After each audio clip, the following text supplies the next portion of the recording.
ยามสาลามค้าน39ในรัฐนี่เฮาเขาว่าก้นกูก็ค่ะเป็นเหมือนซึ่งหนังก้องเงา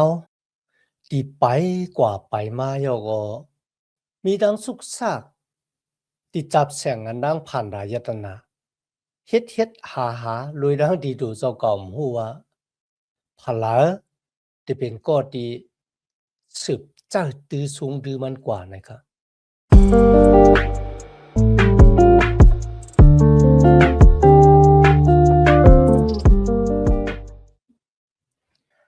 มาสุงค่าพี่น้องผู้ถ่อมยินเสียงใต้ตีนับยำกูเจ้ากูปายามหลีกตังสายลมอีกปาดางขาวลงแดงเปิงไหลมาหุบทบหุบยากันกว่าแทงวันหนึ่งเขาย้อนหาตังหักแม่ตาตังนิมเจอตังโจมซื้อมนเปียวตีลูกตีเถาลาพลาเป็นเจ้าผู้ใหญ่แม่และสูงสุดโตขอดแผ่วถึงและจุดอาสาตานของเขาคากว่าหังเผอหังมันสิกรรมคะ ณวันมื้อนี้เราก็มาถึงแก้มสาลามค้าน39ค้าน40 41 3ค้านค่ะแก้มสาลามค้าน39 40 41ค่ะแก้มสาลามค้าน39นี่ค่ะมันเป็นแก้มสาลามตั้งอันพังตูตายในที่ว่าในก็ไล่เขานะแก้มสาลามตั้งอันพังตูตายเนี่ยก็เป็นสังสัมว่าจังหนังไหนครับล่ะบ่ได้จึง จามสาลามค้านในคันนะไล่ลัดถึงตั้งอันโกนเฮาเป็นกว่าตั้งอายุอาซาของโกนเฮาณวันเหมือนไหนนะครับแหละณตูกะยากันดาวเขาก็มีตั้งอ้วนอ่อนแล้วก็ฤาษีนั่นมันก็มันเป็นก้อนเล็กๆก้อนหนึ่งที่เกิดมาอยู่ณกำพร้าโลกาหลงในคันนะมันขอบเหมือนจังหนังลิ้นเหนียวที่มันแห้งนะครับแหละ มันจึงเป็นข้าวครอบในคนไรคันนะก็เพราะฉะนั้นจุดอาศักตันของคนน่ะอะมันเป็นอนัตตาแต่ว่าเป็นอนิจจานะครับบ่เป็นความไทยคันนะมันนำแม้ทุกขะสังเลอนัตตาตัวเก่าไรว่าในนั้นน่ะก็เพราะฉะนั้นที่ในคันนะมันเหมือนจึงเป็นจามสาลามที่ไว้ตั้งคอโขมบันก็ที่เลยร่วมหายตายกว่ากันเนาะ ก็ภาษาข้างบนน่ะจึงก็แปลว่าเครื่องเปลืองกามีดังเสียงดังหลวงเนี่ยอัศจรรย์ของกลในค่ะนะมันเป็นอัศจรรย์ที่ตกซุมที่พระเป็นเจ้าผ่านสร้างเฮ็ดเป็นมาก็ภาษาอัศจรรย์กลสมาเป็นอัศจรรย์ที่ตกซุมหนาหรือเสเปิ้นบ่ไหนจึงพี่น้องค่ะส้มหนังเดียวค่ะไหลหันแล้ววันเหมือนไอ้กลน่ะแต๊บตั้งศึกสำจำจ๊ะ อีหลูมีจอมพระเป็นเจ้าในคณะเถงแปดพระเป็นเจ้าก็บ่จังนั้นครับเพราะว่าอาสากลเฮามีตั้งศึกสำจำใจกันตั้งพระเป็นเจ้าเนี่ยก็มันก็เป็นอาสากที่ปอรองกะสังค่ะปุหมางเหมือนจังเฮาเถียงแปดพ่อแม่เฮาเนี่ยพี่น้องค่ะเจนจาโดยเขาก็ที่เล่งหรูลุ่มล้าแต่จะผาดินมี2นิ้วค่ะเนาะเฮาเถียงแปดพ่อแม่เฮาเนี่ยในซ้ำห้ายน่ะหรือสิตั้งอันเถียงแปดพ่อแม่ ก็บัวพระเป็นเจ้าเป็นผู้ที่ผ่านสร้างเฮ็ดเป็นเอาคำมาในแก้มสลามคัน39ในเลลาถึงก็ตีเป็นผู้อ่อนโหเฮ็ดความยองย่อพระเป็นเจ้ามีอยู่3ก้อครับเยดุทุนว่าอาสาบว่าเฮมานว่านะครับ3ก้อนะครับนะเป็นก้อที่หมอปันนำเสียงของตั้งอันเฮ็ดความยองย่อพระเป็นเจ้าเขาอะเขาคำมาด้วยเนื้อข้อที่1ครับ ยามสาลามคัน39เกาลัดเลยว่าเกาตักเตเฮ็ดสติลุยตั้งกำตั้งจ้างเกาอีกตั้งตักเตเปิ้ลทิ้งหนังหือลิ้นเกาเตเฮาเกาเฮ็ดอเปียดแล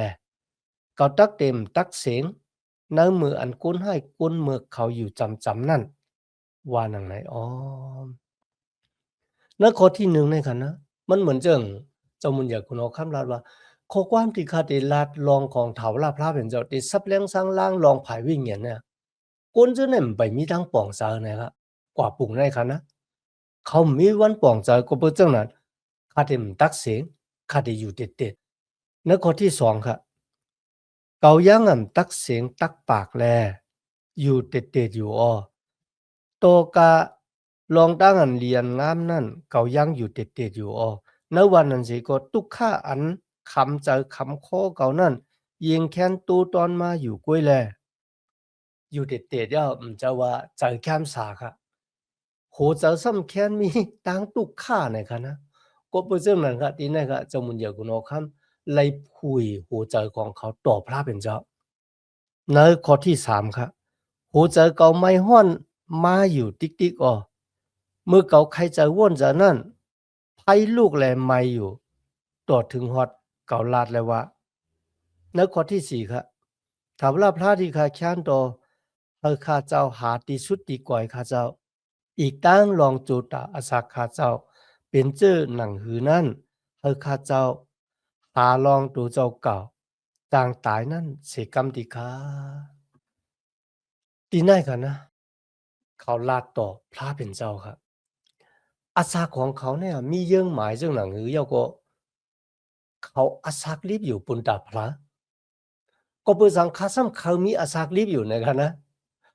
ตั้งอันคามีอาศักรีบอยู่วันเย้าวันเหลือนเย้าเหลือนปีเย้าปีเนี่ยเยื่องหมายตั้งอันคาอาศักรีบอยู่ปุนตาสังก็เปิดสังฆาเขาอาศักรีบอยู่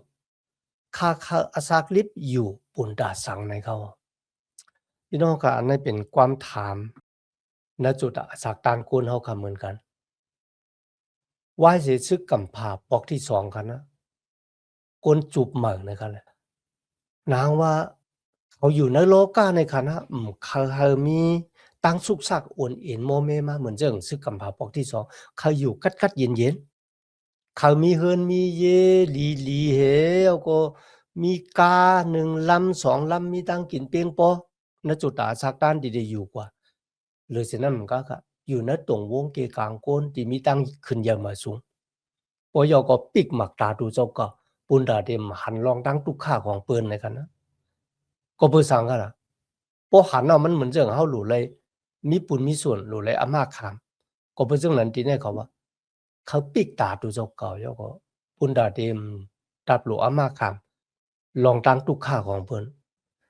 ก้อยค่ะพี่น้องค่ะจอมหนังเดียวกันว่าสิซึกกำบาพวกที่2มาเนี่ยมันเลยเป็นจอมหนังต่างวนจากใครจากของกวนจูบมา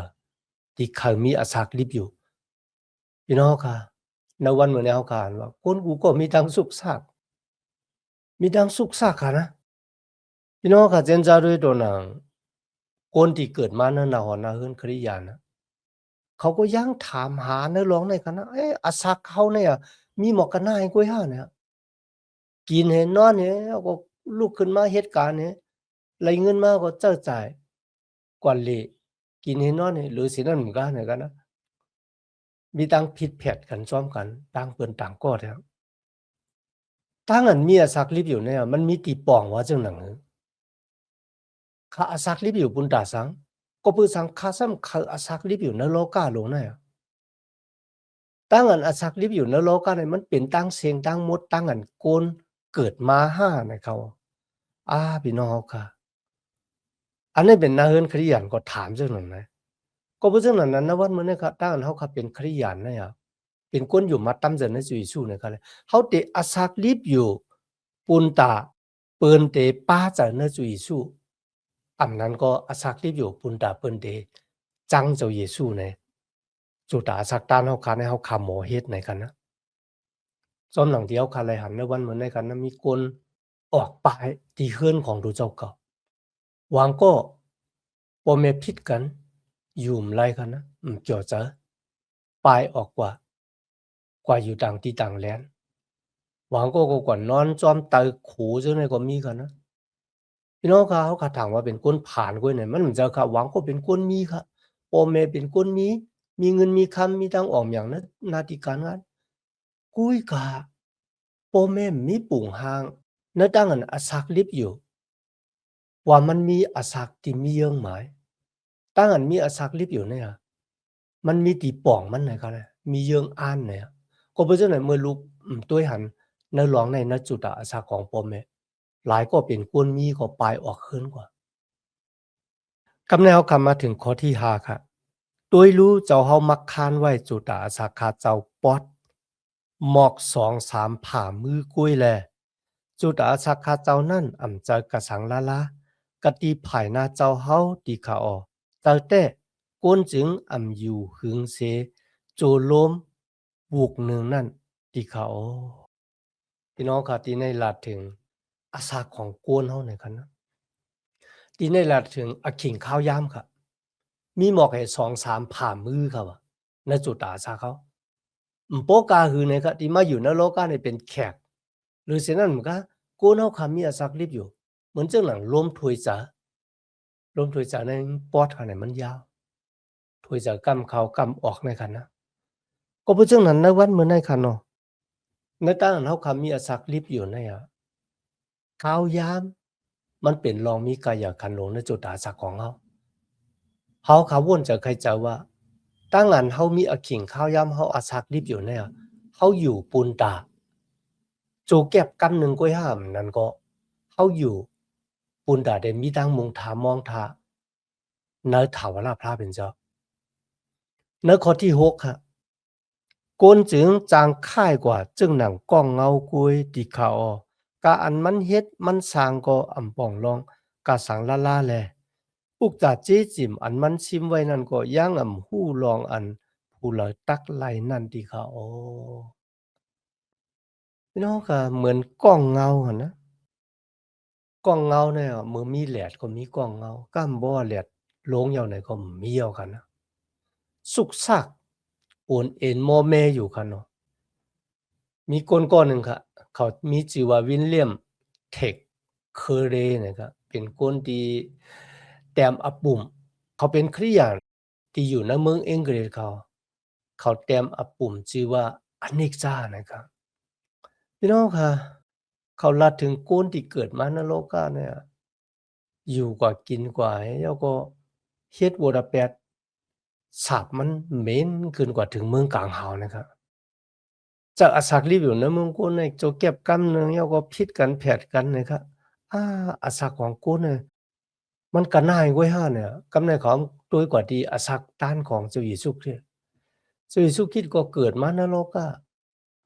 มันก็เฮ็ดตั้งอันลีอามมาจาจอยแถมก้นอันนี้เป็นเยื่องหมายกัน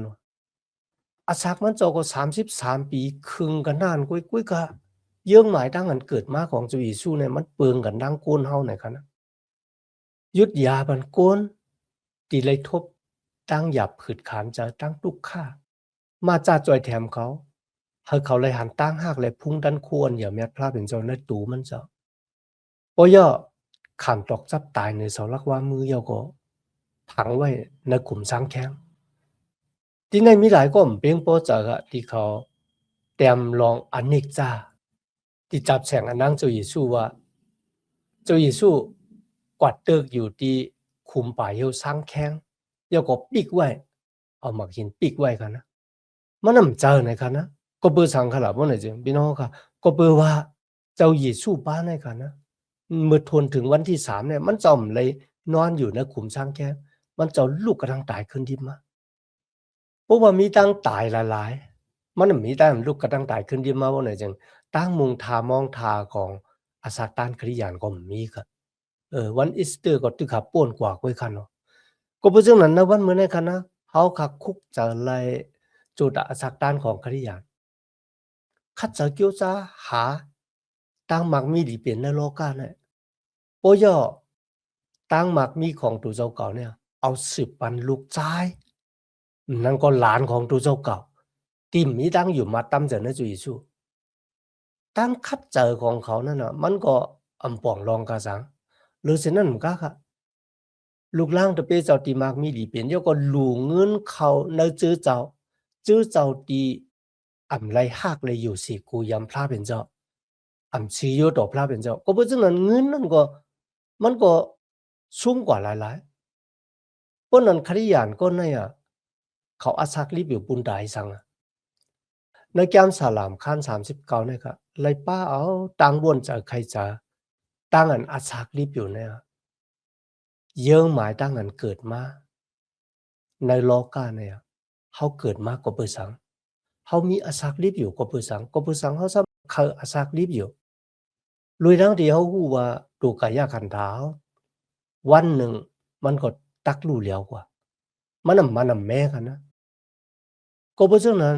เขาคาหลุเลยอยู่ปุนตามีตั้งมุงทามองทา ตีพระเป็นเจ้า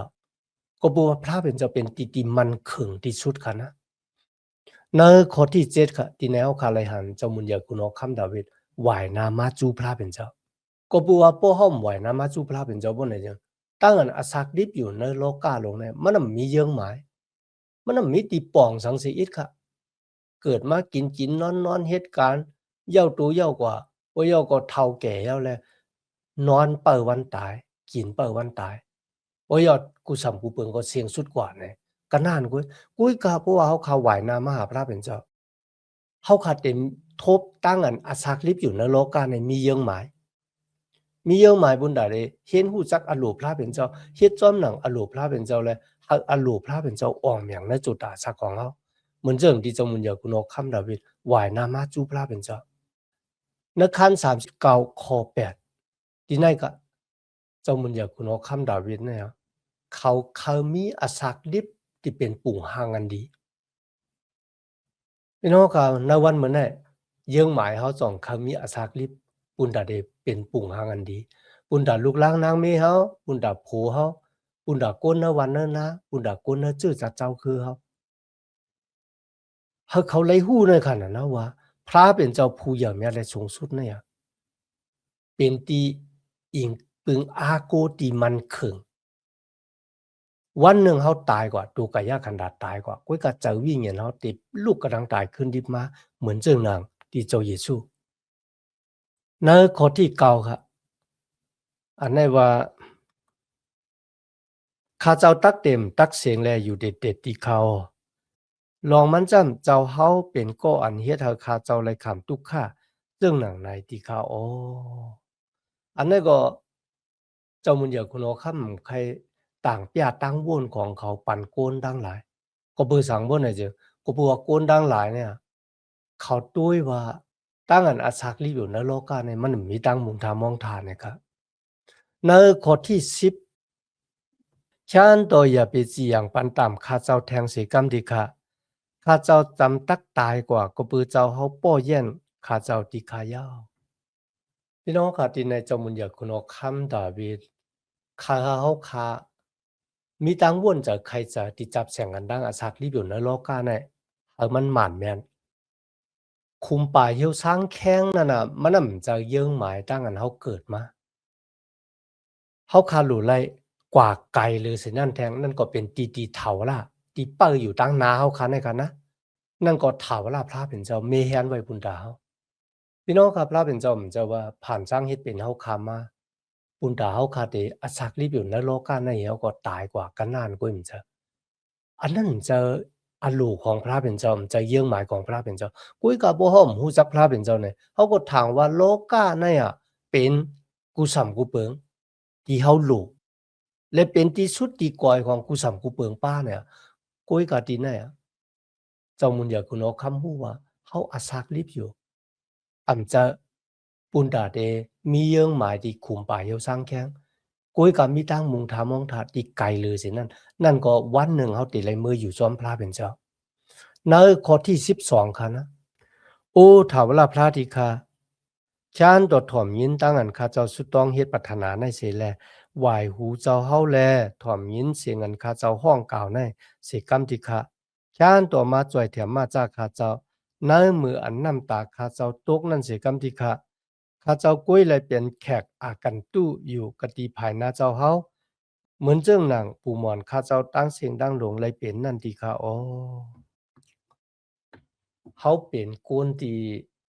เหล่ในโลกาเนี่ยนะครับนะเหมือนเรื่องเขาขากว่าเหล่ต่างตีเนี่ยเขากว่าขาดห้องนอนเขาเด่มอยู่ที่นั่นตาสิเขาเด่นนอนจูเก็บกำหนึ่งเยอะกว่าสืบข่าวต่างกว่ากุ้ยกับพี่น้องเขาค่ะหลายก้มเลยว่นว่าเขาเป็นแขกโลกาค่ะนะตายแล้วก็ใครเกิดมาอยู่แทงนะครับนะว่าได้เกิดเป็นคนห้ามเกิดเป็นสัตว์ห้าในคันว่าตัวบ่หวังก็มาแกดีว่าจุดาสักคนเขาเนี่ยเขาอยู่ในกัมพาโลกาลงในไลตาเสียเนี่ยพอตายเราก็ขึ้นมาเกิดขึ้นแทงให้เนี่ยกันนะพี่น้องก็อันนั้นน่ะมันเป็นตังบ้วนจากใครใจของโกนกันนานกุ้ยกะพระเป็นเจ้านะ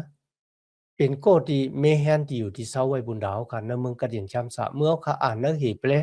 คาน11ข้อ10ค่ะนะเขาเปิดเมืองที่พระเป็นเจ้าเป็นผู้ที่เฮ็ดปันเฮาครับผู้ที่เฮ็ดสร้างเมืองนั่นใจโกนค่ะนะก้อยกับเป็นพระเป็นเจ้า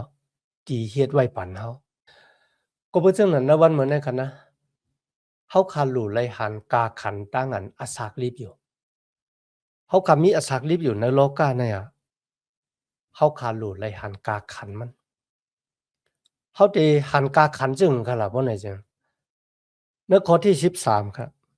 แค่อันต่อปล่อยหาข้าเจ้าเลยอยู่ขอปุนรองหนังคือข้าเจ้าตักเตศักษาณจูอันข้าเจ้าไปค่ายกว่าแลหายลายกว่านั่นเสียกำที่ข้าแค่อันต่อจอยข้าเฮาข้าเจ้าอาศักข้าปุนตาโกนดังหลายเตคุกจะไหลเถาวราอาศักแค่อันต่อเจ้าข้าเจ้า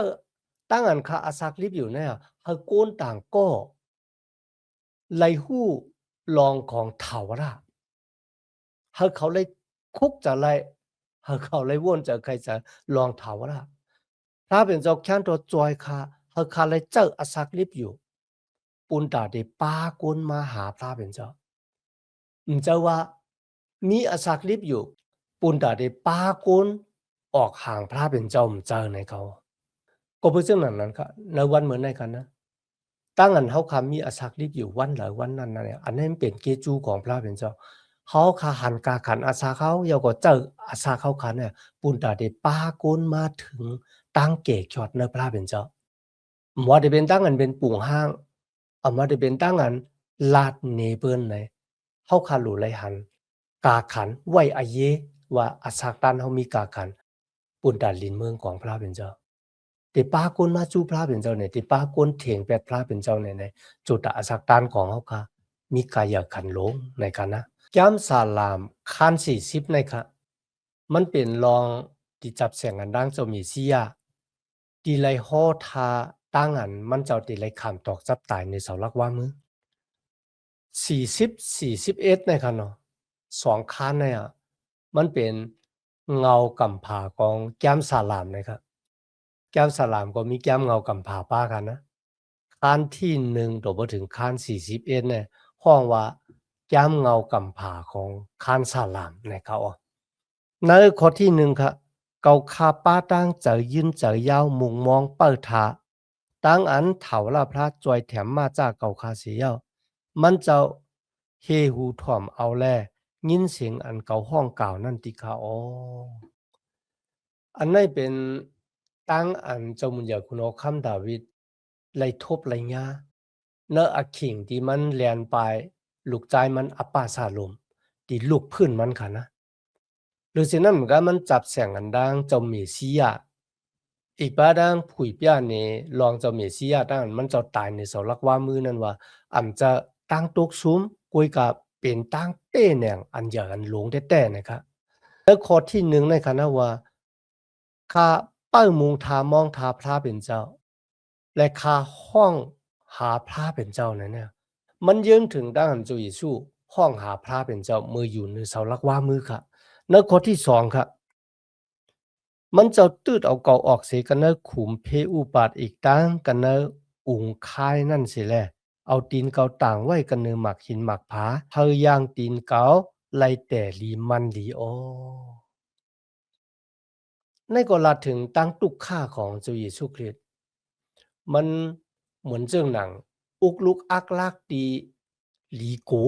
ปวดตกลงกว่าไหนมีตั้งลู่เหลียวเมียวเหลียวในกันนะจำสลามขั้น40ข้อ3คันนะ มันเจ้าสอนบัดนั่งอันเฮ็ดความอันใหม่อันว่าตั้งอันเฮ็ดความยองย่อพระเป็นเจ้านั่นตีเก่าออกตักติไลหู้ลองแลอ่อนกันอยู่สิกูยำเสียเย้ายุ่มยำอิงปึงเถาละพระเจ้าเยซูคริสต์เป็นปุ่งหางตั้งอันตั้มเจอว่างเจอเนพระเป็นเจ้าครับแต่ค่ะนะแล้วข้อที่3ในว่าโกนตั้งหนำไหลหันเยาก็เขามีตั้งกูเยาก็ตั้มเจอเนพระเป็นเจ้า อันนั้นน่ะก้นดังนำตีเลยหันตั้งอันจุยสู้ตายในเสาลักว่ามือและตั้งอันมันเจ้าลูกกระดังตายขึ้นดีมากค่ะนะ และตีเฮ็ดให้เขาตั้มใจวางใจในพระเป็นเจ้าในข้อที่สี่ครับคนที่ตั้มใจวางใจในพระเป็นเจ้ามีดังจมชื่อมนเปียวเขาไม่ได้กว่าจูคนที่เมือกตีเรื่องค่ะนะในก็ลัดถึงเจ้าเยซูคริสต์ที่เป็นปุ่งหางของคนที่ตั้มใจวางใจในพระเป็นเจ้าในข้อที่ห้าค่ะถามว่าพระเป็นเจ้าเฮาดีค่ะเจ้าเฮาเฮ็ดปันรองตั้งอันดีอันงามน่ะดีค่ะเจ้าเฮาเขาเย้าแลมีต่างสู่ต่างป้าอันเหมือนเจ้าเฮาไหลนั่นดีค่ะเจ้าเฮาย่ามปองรองตั้งอันดีอ้ามนำหน้าดีค่ะเจ้าเฮาเขาต่อถึงฮอดค่ะเจ้าเฮาจังเอาตั้งซบลาดไหลก็เปอนับอ่านชุดเซงไหลดีค่ะอ๋อพี่น้องค่ะอันนี้ก็ลาดถึงตั้งหักของพระเป็นเจ้าเนื้อเสาลักว่ามือนั่นน่ะไหลเปียนี่ตั้งหักของพระเป็นเจ้าที่มีต่อโกนเฮาในคันนะกำแนวคำมาถึงยามสาลามคาน40แต่จะเอาข้อที่6ในคันนะตีในค่ะเลยเอากว่าแต้มหมายไว้ในยามเหบและคาน10แต่จะตีข้อที่5กว่าคันนะในข้อที่6ในมีไว้ว่าเจ้าเฮามีอโลคาไลเคืองตั้งหลูอีกตั้งเคืองปึงสักหลูตั้งหลายแลเจ้าเฮายอมเอาตูสัตปุนอันตักสักหลูเนือเข่งตั้งหลูอีกตั้งเคืองปึงอันสักหลูปุนอันเพียอเปียดนั่นแลเจ้าเฮายังผุยหูคาเจ้าเฮาเลยถ่อมยินความเจ้าเฮาอยู่อ้อปืนไหนแลข้าเจ้าขึ้นลาดแล้วว่าข้าเจ้าเฮามีอยู่ดีคาออตะลาอันเจ้าเฮาสั่งสอนในตั้งที่ข้าเจ้านั้นมีไว้ในเกียนแก้มลิกดีคาออพระเป็นเจ้าข้าเจ้าเกียกจะเกียกคอในตั้งอันกำจ้างจอมหนังอลูเจ้าเฮานั่นเสียแลข้าเจ้าเอาตะลาเจ้าเฮาจื้อนั้นซิมแปงไว้กันในหูเจ้าข้าเจ้าดีคาออถามว่าพระดีคาข้าเจ้าฮอลัดข่าวตะลาชื่อเปียวลองอันเจ้าเฮาเกสิเกี่ยวเราข้าเจ้าเฮาเขานั่นกันเนกลางปริกสัตว์ลงดีคาเย้าเจ้าเฮาฮู้ลองตั้งอันข้าเจ้าตักเต็มกึดเช้าแลลาดลองเจ้าเฮานั่นอ๋อพี่น้องค่ะตะเปเจ้าเอากวาดแต้มหมายไว้ในแก้มหีบและคาน10เตจาที่ข้อที่5มันเป็นรองดังที่ฮ้อท้าไว้ว่าเจ้าเฮาคำลูกเครื่องปลูกสดที่เป็นสัตว์ดิกสารเมื่อเหลียวในจอมหนังตีเลยแต้มหมายรองคาไว้ในแก้มหลีกนั่นนะอามาเย้าปุ่นดาได้เป็นเครื่องปลูกจ่อในเขาก็เพราะฉะนั้นแก้มสาลามเนี่ยลาดถึงรองของเจ้าเยซูคริสต์ได้มาข้ามตอกจับตายในสลักว่ามือปุ่นดาได้เพตามบุรแปดปันกุนล้อกาดแต่พี่น้องค่ะอ่านด้วยนะแก้มเห็นไปคัน10แต่จาติข้อที่5กว่าคันเนาะกำแนวคำมาถึงแก้มสาลามคัน41เขาอันนี้เป็นแก้มสลามที่จับแสงอันดังเจ้าเมสิยาฮอทาตังอันยูตาเดลูกขึ้นนั่นก็ยูตาติดขายเจ้าเยซูค่ะนะเจ้ามุนยาคุณโอคัมดาวิดเต็มแก้มสลามปลูกในค่ะมันอาจจะเป็นเนื้ออคิงดีอาฮิสอบเฮลาที่เป็นที่ปันตั้งแก้มที่เจ้ามุนยาคุณโอคัมดาวิดตั้มใจมันเต้ๆบอกว่ากุยการในวันดีอปาสาลมลูกใจคุณโอคัมดาวิดลูกพื้นในมันกว่าอยู่ภายลูกใจเจ้ามุนยาคุณโอคัมดาวิดอปาสาลมค่ะนะก็เพราะฉะนั้นเจ้ามุนยาคุณโอคัมดาวิดลาดว่าเจ้ามุนยาคุณโอคัมดาวิดเต็มในรองของเขาว่าเป็นก็ที่ลูกพื้นในว่าเขาคักใครป่องแจงแรงจากในรองในลีๆเขาคักกว่าอ่านใน2ซามูเอลาคาน17แต่จาที่ข้อ23ค่ะ2ซามูเอลาคาน17แต่จาที่ข้อ23ค่ะกับแนวขามาตัวยามสลามคาน41ข้อที่1ในค่ะ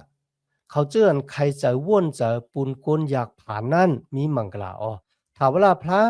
ตักมาจ้าจอยแถมเขาในมือวันนั้นทบเพนั่น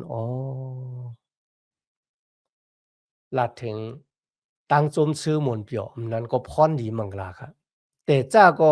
ตั้งจมชื่อมนเปียวที่สุดตีก่อยก็เป็นตั้งจมชื่อมนเปียวเป็นพรดีมังกลาก็เดียวจะใส่กุนอยากกุนผ่านค่ะนะพระเป็นเจ้าติดจอยเขาในวันนั้นเขาหบทบเพอันนั้นก็เป็นมังกลาค่ะแก้มสลามขั้น41ในคณะ